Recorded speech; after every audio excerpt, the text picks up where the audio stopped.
فرانس پریس خبري اژانس د نړیوالو څېړونکو له قوله څه راپور ترلاسه کړی دی. امریکا او د طالبانو ترمنځ د سولې هوکړه لیک په اړه څه ویلي دي؟ دا ټول په دې ویډیو کې، نو ویډیو تر اخره وګورئ. فرانس پریس خبري اژانس د نړیوالو څېړونکو له قوله راپور ورکړی چې له امریکا سره د سولې هوکړه لیک طالبان زړور کړي دي، ځکه په دغه تړون کې طالبانو ته ډیر امتیازات ورکړل شوي دي.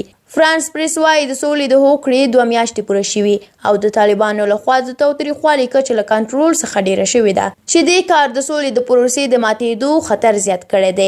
تحلیلګرانو ویلي د سولې هوکړې طالبان لا زیات تاوتریخوالي ته هڅولي دي، ځکه په دې هوکړه کې طالبانو سره ډیر مراعات شوی دی او له همدې کبله د کورونا ترڅنګ د جګړې په ډګر کې هم ډیر خراب حالات روان دي. فرانس پریس د بهرنۍ پراختیا انسټیټیوټ د یو څېړونکي ایشیلی جیکسن له لیکلي که څه هم د سولې پروسه لا له منځه تللې نه ده، خو په وینا یې هیڅوک نه پوهیږي چې دا پروسه به د جګړې له کبله لا نور څومره وځنډیږي. راپور د افغان چارواکو له قوله کاږي چې طالبانو په اوسط ډول د سولې له هوکړې وروسته پر افغان ځواکونو هره ورځ 55 بریدونه ترسره کړي دي.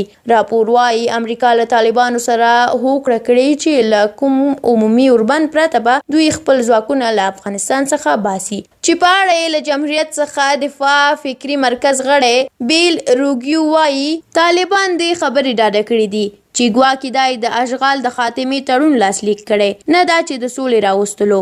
امریکا له افغانستان څخه وتل غواړي ځکه یې د طالبانو ټولې غوښتنې منلې دي. په کابل کې میشت یو بهرنی نظامي شنونکی نشانک متوانی بیا فرانس پریس ته وایي امریکا د سولې په تړون طالبان زړور کړي دي او هغوی ته یې قانوني مشروعیت ورکړی دی، چې له کبله یې طالبان اوس فکر کوي دا جګړه یې ګټلې ده، خو د جګړې د بندولو لپاره ډیر کم هڅول شوي دي. طالبان ټول په دې فکر دي چې جګړه دوی ګټلې ده. نو د تړون معنا هم له دوی سره دا ده چې طالبان به د خپلو پټو وعدو او د القاعدې یا نورو ترهګرو په ځپلو هم عمل ونه کړي، بلکې هغوی فکر کوي چې امریکا د 2021 کال تر پایه ووځي.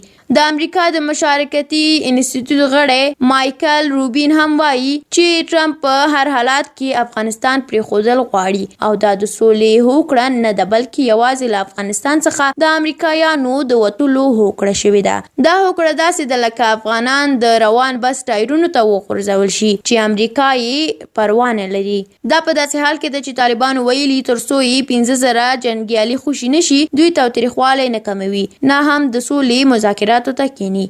فرانس پریس د نوم له اخیستلو پرته د یو طالب چارواکي له قوله ویلي چې د غني حکومت د طالبانو حوصله ازمایل غواړي، خو کابل باید پوه شي چې طالبان لا هم ستړي شوي نه دي، بلکې لا هم جنګیږي او جګړې ته چمتو دي.